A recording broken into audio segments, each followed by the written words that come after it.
Hey, welcome to Go Beyond Betty. I think today we're going to learn how to make salsa. I like to say salsa.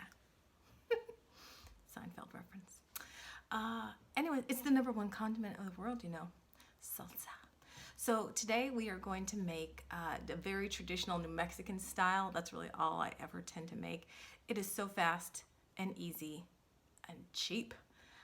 It makes like several cups, like, I don't know, I should probably measure it, but like, I would guess 3 cups of salsa, which is a lot. It would be like at least 2 to 3 store-bought containers. And altogether, it's probably gonna cost you about $1. That's it.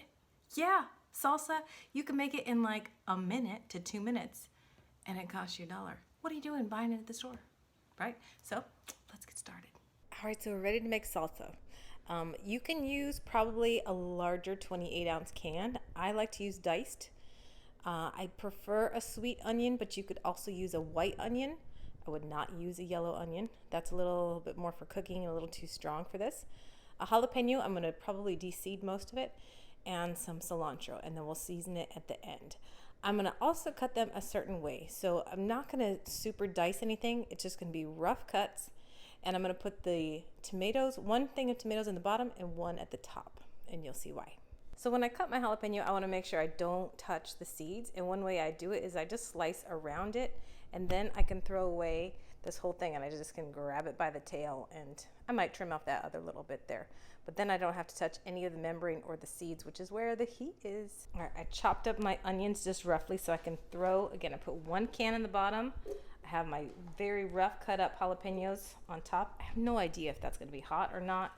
It's always a gamble with jalapenos. Some are crazy hot, some are almost like green pepper.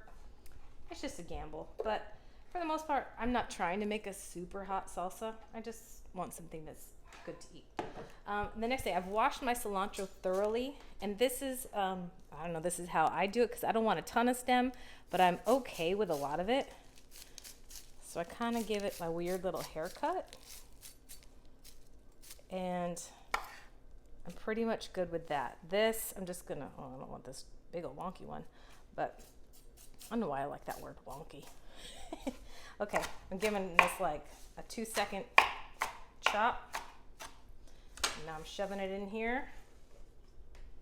That is a lot of cilantro. If you don't like a lot of it, don't use all of it. I just had it, so why not? And then I'm gonna add my last thing of tomatoes on top. The next part is where we get a little dicey. Get it dicey. That's terrible.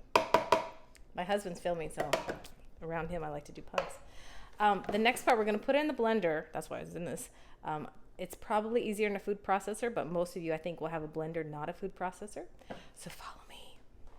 You want a pulse. You do not want this to all blend up, because then you're gonna end with a weird gazpacho that's not delicious to eat. So it's gonna be fast. So I have this kind of turned up, not all the way, just kind of medium fast speed. And I'm gonna do it real fast. So mine comes with this weird little tamper thing. I want to shove it down before I hit it again.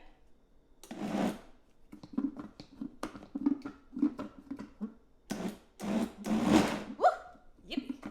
Now at home, if you don't have one of these, you're going to want to just kind of make sure the big bits get to the bottom.